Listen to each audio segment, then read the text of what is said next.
आपने ऐसी कहानी पढ़ी है जिसमें कहानी ख़त्म हो गई पर आप उसी कश्मकश में रह गए कि कहानी के आखिर में हुआ क्या? क्या हुआ होगा उस किरदार के साथ? क्या चीज़ें सँभल गई होंगी या चीज़ें और ख़राब हो गई होंगी? पर आपको पता नहीं चलता क्योंकि कहानी तो ख़त्म हो गई है और आप सिर्फ़ अंदाज़ा लगा सकते हो कि क्या हुआ होगा। मैं बात कर रही हूँ मन्नू भंडारी की यही सच है कि पहले चैप्टर की। इस किताब में बेसिकली टोटल 8 चैप्टर्स हैं और मैंने अभी फर्स्ट चैप्टर पढ़ा है। फर्स्ट चैप्टर ही इतना बढ़िया था कि मैंने इसको 3 बार पढ़ लिया है। मेरे को जब मैं पढ़ती हूँ मुझे थोड़ा अच्छा ही लगता है, चीज़ें थोड़ी और अच्छी क्लियर ही होती हैं। तो मन्नू भंडारी मैं बता दूँ एक बहुत बड़ी लेखिका हैं, पीछे उनकी फ़ोटो भी है। सी तो और ये इन्होंने मन्नू भंडारी ने काफ़ी किताबें लिखी हुई हैं और इनकी बहुत फ़ेमस किताब भी है जो अभी मेरे पास है जिसको मैं बाद में रिव्यू करूँगी। फ़िलहाल अभी मैं इसको रिव्यू कर रही हूँ। फर्स्ट चैप्टर का नाम है क्षय रोग। क्षय रोग बेसिकली एक जो मेन कैरेक्टर है उसके फादर को होता है क्षय रोग और वो एक तरीके से ऐसी बीमारी होती है जिसका कोई ट्रीटमेंट बहुत ही कम होता है, मतलब बहुत ही कम लोग सर्वाइव करते हैं उससे। और ये जो मेन कैरेक्टर है उसमें कुंती है उसका नाम। वो बाय प्रोफेशन एक टीचर है।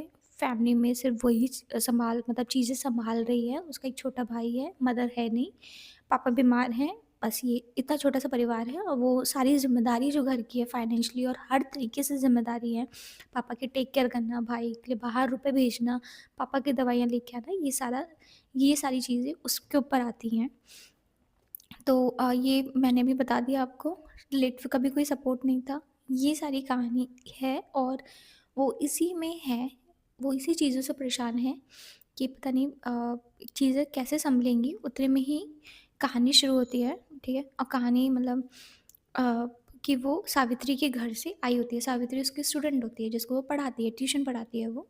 उसके घर से आई होती है और तभी उसको एक चिट्ठी मिलती है जिसमें उसका छोटा भाई उसको ब्लेम कर रहा होता है कि दीदी अगर आप उस दिन स्कूल चली जाई गई होती और मेरे लिए सिफ़ारिश कर ली होती तो मेरा 1 साल बर्बाद नहीं होता।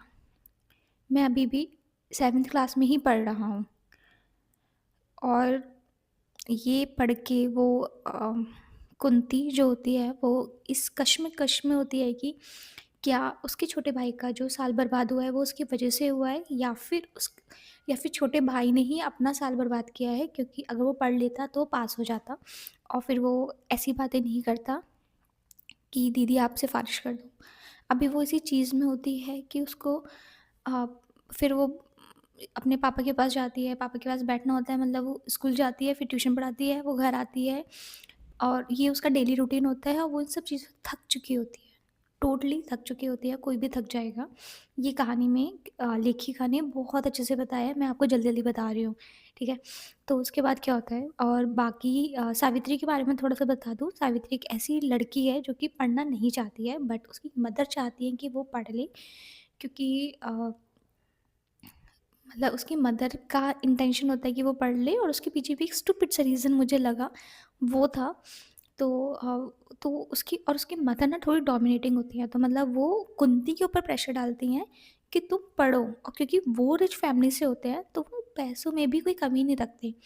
और उसको उनको पता होता है कि कुंती के फादर बीमार हैं और फाइनेंशियली वो बहुत ज़्यादा अच्छे नहीं हैं, तो उनको जैसे कभी कुछ उधार भी रुपए देने होते हैं तो उसकी मदर देती रहती है। और हर तरीके से, बस उसका मेन उद्देश्य होता है कि उसकी बेटी पढ़ ले, सावित्री, और सावित्री को होता है कि पढ़ना नहीं है। तो ये पूरी स्टोरी है अभी तक की, ठीक है? बट क्योंकि ऑब्वियसली वो नहीं पढ़ना चाहती है तो वो फेल हो जाती है। और फिर कहानी मतलब अभी मैं एंडिंग पे ही आ रही हूँ बिल्कुल।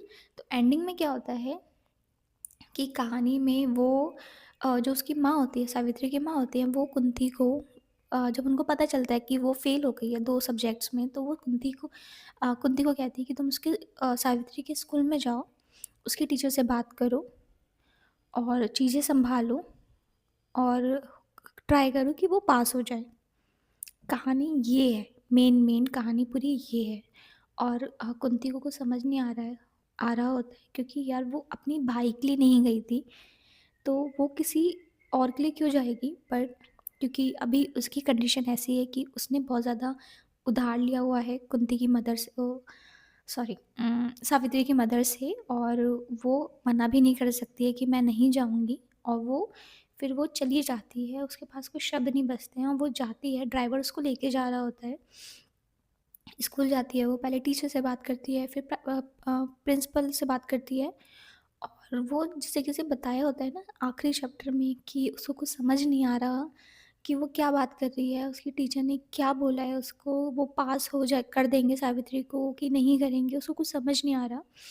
वो बस परेशान है, गला सूख रहा है, आँखों के सामने अंधेरा छा रहा है, और प्यास लग रही है, और चीज़ें ख़राब ही हो रही हैं, और वो इस चीज़ में है कि पापा के साथ क्या होगा, और ये सब चीज़ों में ही कहानी ख़त्म होती है।